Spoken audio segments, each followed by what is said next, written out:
Welcome back. You're still watching Diplomatic Channel. And for many Rwandans, the experience of the genocide brought a lot of suspicion, fear and tension in the years that followed after the genocide. But today, many have only one phrase on their lips, and that is Rwanda genocide, never again. The younger generation is doing what it can to cope with the country's horrific past, as many lost parents and loved ones in the killing. And to help them move on, orphans from the period have been coming together to form groups that support one another, while others using social media such as Facebook to preach peace and reconciliation. I like this page on Facebook where a lot of Rwandans and many people interested in learning more about Rwanda can do so at this period of the 20th anniversary since the genocide. But believe it or not, a lot has changed in Rwanda since then. The country is set of low corruption compared with neighboring African countries. It also has the highest proportion of females in government positions in proportion to the population. Although seriously affected by the genocide, its economy has grown since then. A country of few natural resources, the economy is based mostly on subsistence agriculture by local farmers using simple tools. However, tourism is a fast-growing sector in Rwanda and now is the country's leading foreign exchange earner. But I'm not trying to sell the country to you, of course not. But earlier in the week, I sat with Rwanda's High Commissioner to Nigeria to discuss how much progress Rwanda has made since that time of the genocide. He, at the time, just like many, also had his losses.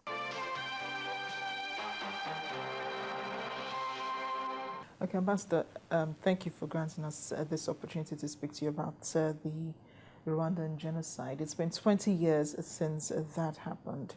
I mean, quite understandably, the whole country is quite an emotional time for you. What do you remember most when you look back at that period of time? First of all, I remember all my friends, my relatives, my sister, my uncle, my grandpa, my in-laws, my friends, colleagues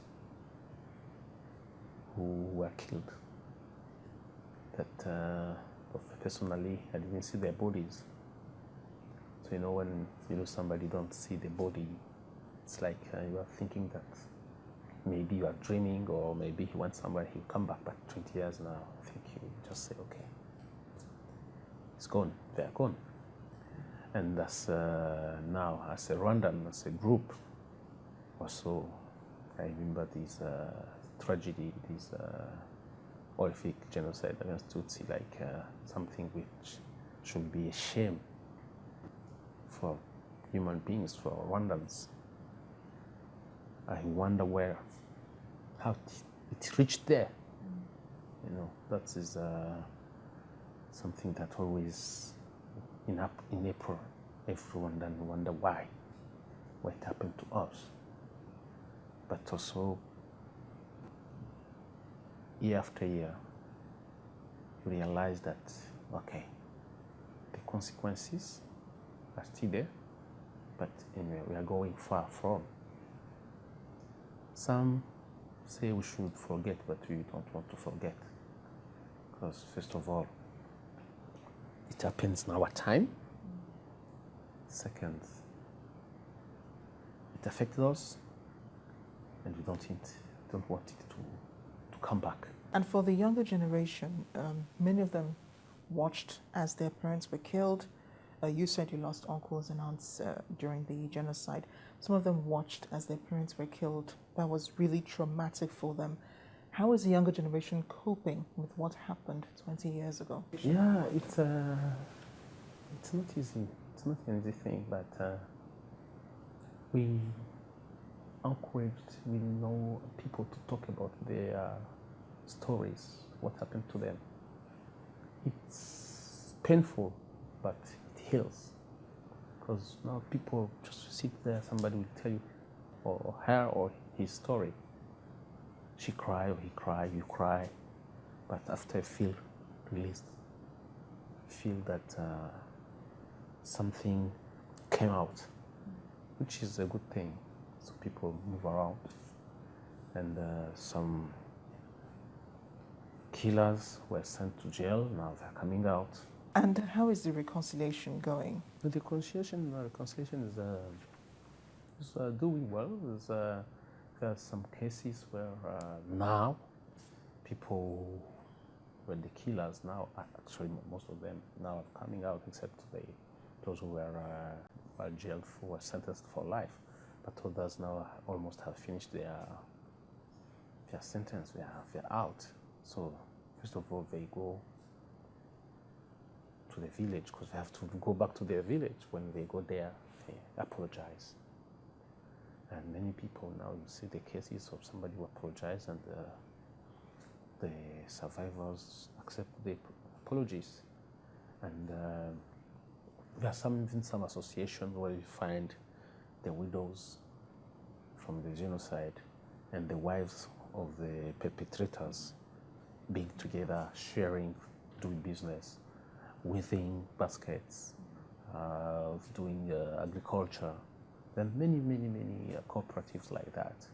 And it's coming out, it's coming back. People are doing Umuganda, which is this community work together. It's, also something to come together. We have other traditional initiatives, like now what we're doing is to give cows to the poorest in a village, and people will sit together, they will look for the poorest, they choose that one, will get that cow. When the cow gives a baby, he will give the baby to the next on the list. So you see many initiatives like that to make people come back together, and also a lot of, just teaching, a lot of, counseling. It's a long process. Because I read online, on an online media, about the problems that people have, especially the younger generation, with intertribal marriages. People are still a bit suspicious. When one Hutu says he wants to marry a Tutsi, especially this younger generation, they feel that they do not know enough of what happened then to go ahead with the decisions they're making. Yes, it happens. In some families it's like that, but others have gone beyond these ethnic things, because if people really understand the history of our country, you see that there's a lot of manipulation by colonialists, by politicians. So things have changed, because I don't see how a Rwandan can marry Igbo, a Westerner, even not the skin is not even the same. They marry. So why not somebody who speaks the same language? If it is about that, if it is the harm that has been done, I think the colonialists did worse than our brothers, but it doesn't. You see a Belgian marrying a Rwandan, or Rwandan marrying a Belgian. Why not a Hutu marrying a Tutsi, or a Tutsi marrying a Hutu? But it's happening, and it is, in the beginning it was very difficult, but now what is even stranger, so somebody, a son of a killer, to go and marry a daughter, the one that his father killed. The daughter of a father, the two father, one father killed the other father, but the kids, they marry.